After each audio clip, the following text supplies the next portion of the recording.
Hello student, आज આપણે ટ્રાન્સફોર્મરની અંદર વેક્ટર ડાયાગ્રામ એમાં પર્ટિક્યુલર લેગિંગ પાવર ફેક્ટર માટે વેક્ટર ડાયાગ્રામ કઈ રીતે ડ્રો કરવાનો એ સમજવાના છીએ.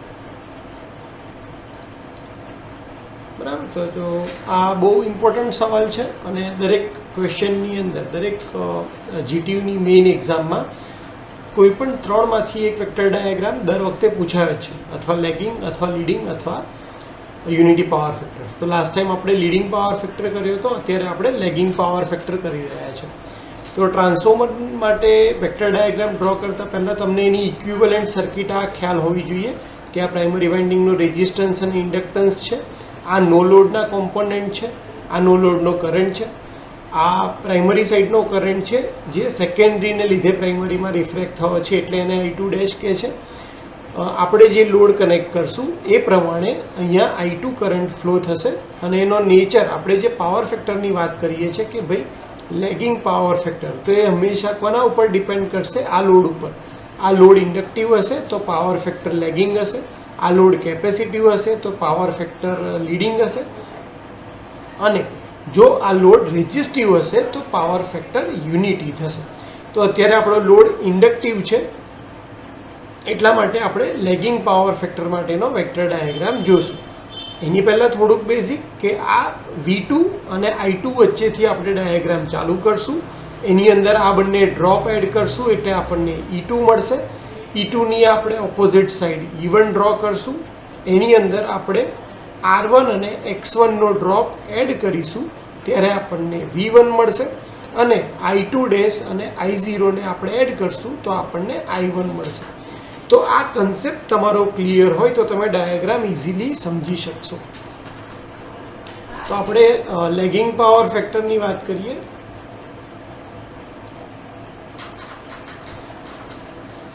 જેવો આપણે વેક્ટર ડાયાગ્રામ જોઈએ એટલે શાંતિથી વિચારવાનું છે કે મારે શરૂઆત કઈ રીતે કરવાનું છે.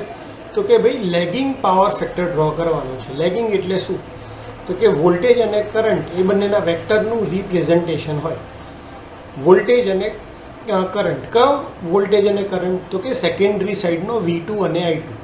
વેક્ટર હંમેશા એન્ટી ક્લોકવાઇઝ ડાયરેક્શનમાં ફરતા હોય અને એટલા માટે કરંટની પોઝિશન નક્કી કરે કે લેગિંગ છે કે લીડિંગ. લેગિંગ એટલે કે પાછળ, લીડિંગ એટલે કે આગળ. અહીંયા તમે જુઓ કે કરંટ પાછળ છે અને વોલ્ટેજ આગળ છે. કેમ?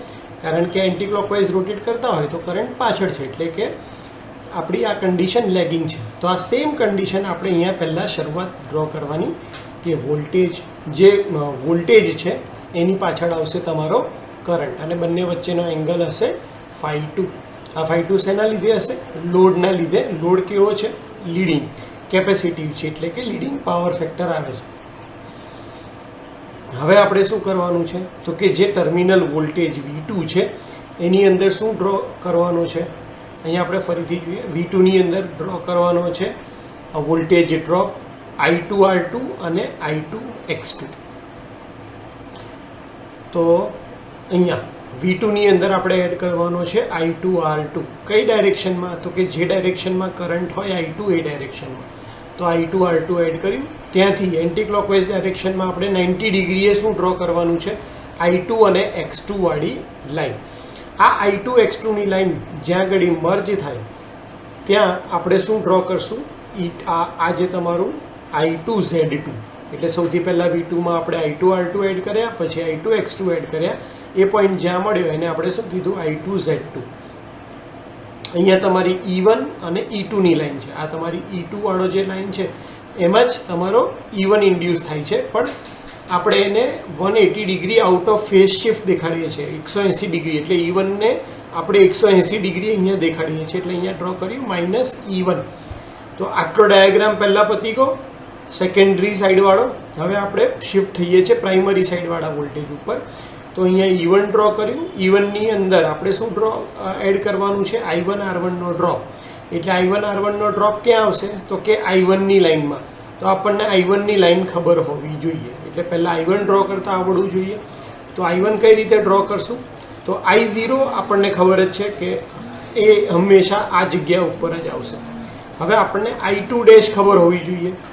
તો I2 ડેશ ક્યાં આવશે? તો I2 કરતાં એક્ઝેક્ટ ઓપોઝિટ ડાયરેક્શનમાં. તો અહીંયા આવ્યું I2 ડેશ. I2 ડેશ અને I0નો વેક્ટર સમેશન કરો ત્યાં તમને શું મળી જશે? I1. એટલે આ I1ની લાઇનમાં જ તમારે અહીંયા I1 R1નો ડ્રો કરવાનો છે અને ત્યાંથી એન્ટી ક્લોકવાઇઝ જતા એટલે કે આ બાજુ 90 ડિગ્રી ઉપર I1 X1નો ડ્રોપ એડ કરવાનો છે. અહીંયા તમે I1 X1નો ડ્રોપ એડ કરશો એટલે તમને પોઈન્ટ મળી જશે V1 અને આ V1 વાળા પોઈન્ટને તમે E1ના સ્ટાર્ટિંગ સાથે પોઈન્ટ જોડી દેશો તો તમને શું મળી જશે? I1 Z1. તો આવી રીતે તમને V1ની લાઈન મળી ગઈ, તમારા E2 વાળી લાઈન મળી ગઈ અને તમને I1નો ગ્રાફ મળી. તો આ બેઝિક આ ત્રણ વસ્તુ જ છે કે કઈ રીતે તમે સેકન્ડરી સાઈડ રિપ્રેઝેન્ટ કરશો, કઈ રીતે તમે પ્રાઇમરી સાઈડ રિપ્રેઝેન્ટ કરશો અને કઈ રીતે તમે નો લોડનો કમ્પોનન્ટ રિપ્રેઝેન્ટ કરશો. એઝ અ રેફરન્સ, કારણ કે ટ્રાન્સફોર્મરમાં ફ્લક્સ હંમેશા કોન્સ્ટન્ટ રહે છે એટલા માટે રેફરન્સ તરીકે આપણે હંમેશા ફ્લક્સની લાઈન લઈએ છીએ. તો આવી રીતે તમે ડ્રો કરશો, આવી રીતે 2-3 વખત વિડીયો જોશો તો તમને ખ્યાલ આવી જશે કે લેગિંગ પાવર ફેક્ટરનો ડાયાગ્રામ આવી રીતે ડ્રો કરવાનો છે. Okay, thank you so much.